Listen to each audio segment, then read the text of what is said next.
Hello YouTube, it's me again. I just thought I'd show you something. I was chopping up a hot water heater the other day, and this is what happened.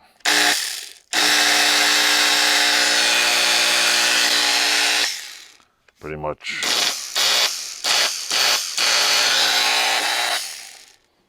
smoked it. It's wait.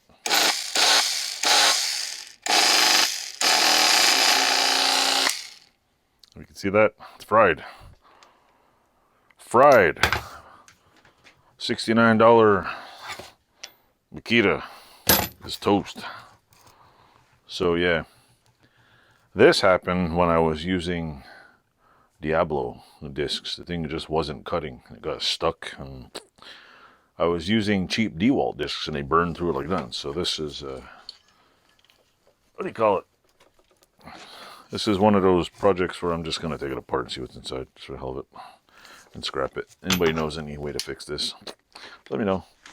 Maybe I could buy a new motor, who knows. But anyway, that's one thing I did. Toasted a Makita. There we go.